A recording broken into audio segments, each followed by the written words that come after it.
Good evening, everyone. I welcome you all in our YouTube channel Science Made Easy. Before 2 days, we have started our biology chapter Plant Water Relation. We have completed the point Properties of Water. But from today, I am going to teach you from the notes, not from the textbook, so that it will make your learning easy. So let's see our notes. From starting, I am going to teach you from these notes so that you can understand it easily. Okay. Plant obtain variety of substances like water, minerals, nutrients, food and gases like O2 and CO2 from surrounding. Plant productivity is mainly affected by the non-availability of the water. Friends, we know that plants obtain various substances through its roots from the soil which is side to side near its roots. For example, water, minerals, nutrients, foods, gases, etc. from its surrounding. The plant productivity or the crop yield which we obtain from the field is mainly affected by the non-availability of the water. Further, water is the most important factor for all the vital activities of plants. Water is considered as elixir of life. I have told you Marathi meaning of elixir, that is Amrutmay. Okay? Plant cells and tissues contain about 90 to 95% of water. You also know that water maintains the turgidity and the shape of the cells. Okay? We will see properties of the water. Property number 1. It is in the liquid form at room temperature. The water we drink is in the which form? Solid, liquid or gas? We know that it is in a liquid form. Ice is in the solid form. But at the room temperature we see water always in the liquid form. Okay? It is the best solvent for most of the solutes, also called as universal solvent. We can add any solute into the water, for example salt, sugar, sand, soil, etc. into the water, and we can see it dissolving. Okay, so it is considered as universal solvent. It is inert inorganic compound having neutral pH when in pure form. You know the pH of water, it is 7.0, that is neutral. You know acid's pH, it is less than 7, that is 1 to 6.9, and the pH of bases is 7.1 to 14.0, and the pH of neutral atoms is 7, and water is a neutral, so the pH of water will be 7. Water is the best transporting medium for dissolved materials and food molecules. You know that water is the universal solvent from the second property, so it can easily dissolve and transport any substance from one part to the another. So it is considered as the best transporting medium. Okay? Water is the best aqueous medium for all biochemical reactions occurring in the cell. Water is essential raw material for photosynthesis. We know that photosynthesis occurs with the help of sunlight, but water is also an essential raw material for this photosynthesis process. Okay? Water has high specific heat, high heat of vaporization and high heat of fusion. Thus, it acts as thermal buffer.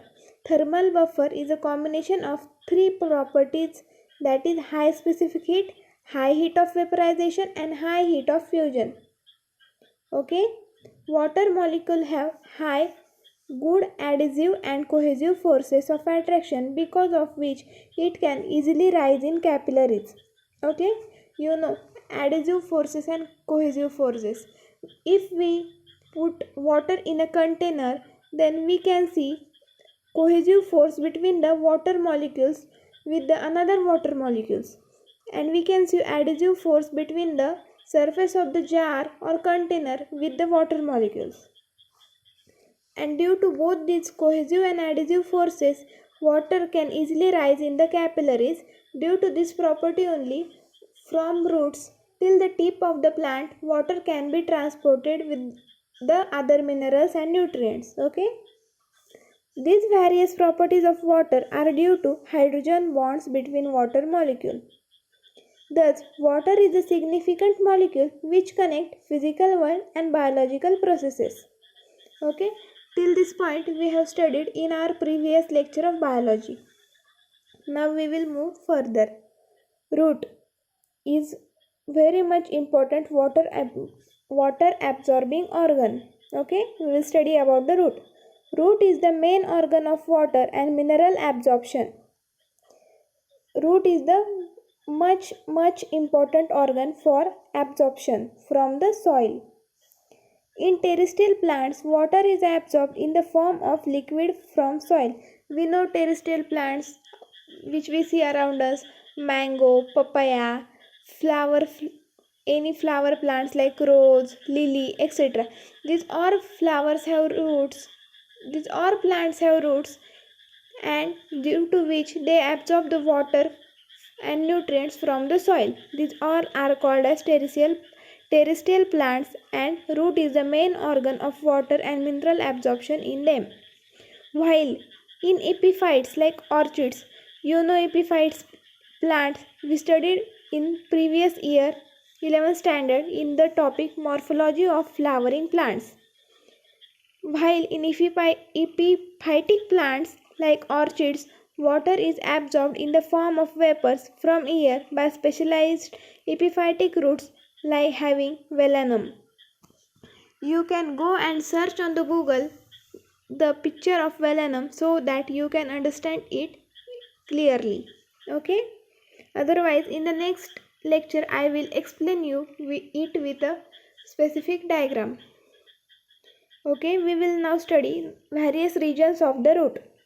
The typical root has 4 regions as region of cell division, where cell division takes place with the help of meristematic tissues. Region of elongation. Elongation means extension of the part. Extension or the increasing the length of any part. Region of absorption. Region of absorption consists of the root hairs, okay, which are made up of extended epiblema cells. They help in the absorption of nutrients and water from the surrounding soil. Next, region of maturation. The epiblema cells or the meristematic region cells get matured at the region of maturation, so it is called as region of maturation.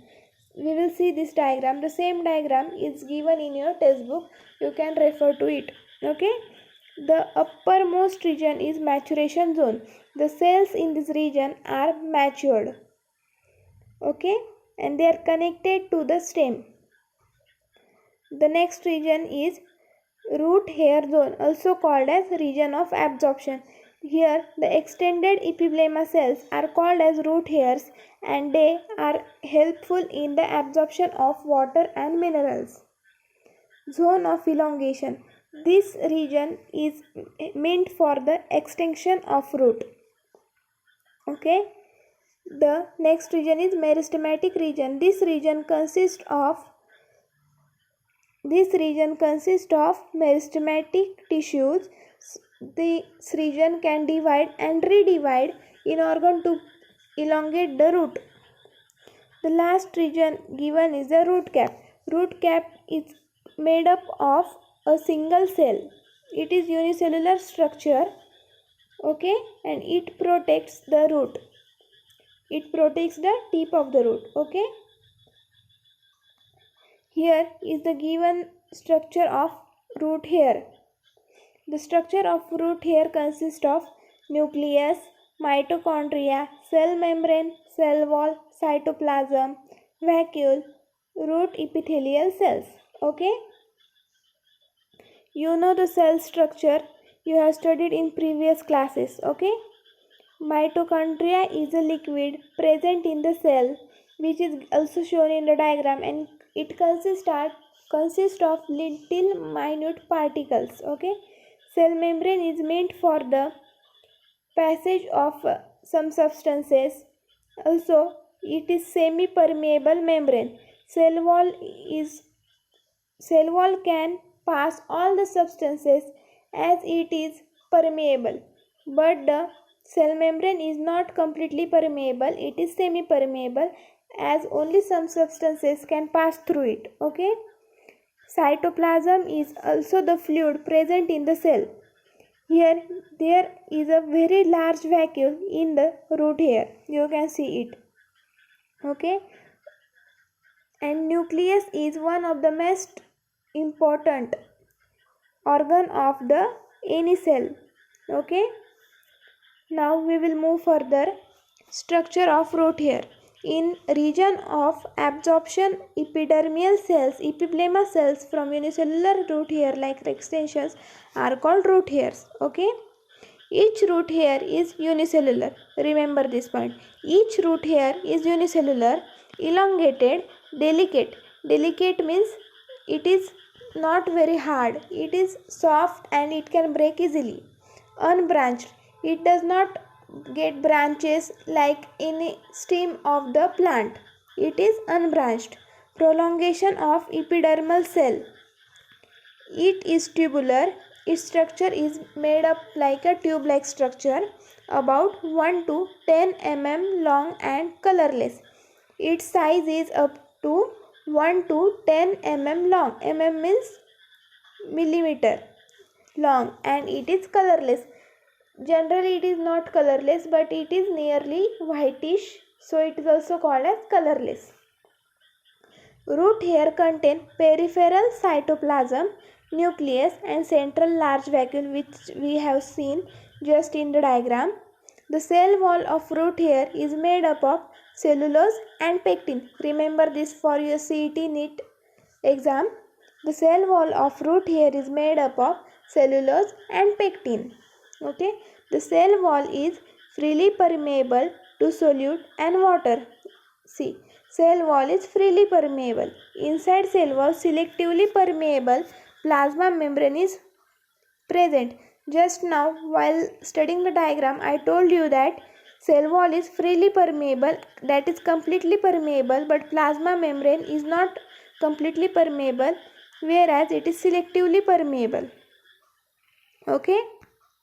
Today we will stop till here. You can take the screenshot of the screen which I have shown you, so that you can write the notes. It will help you. You can also take screenshot of this. I'll wait for some seconds. Okay. Now we will stop our lecture.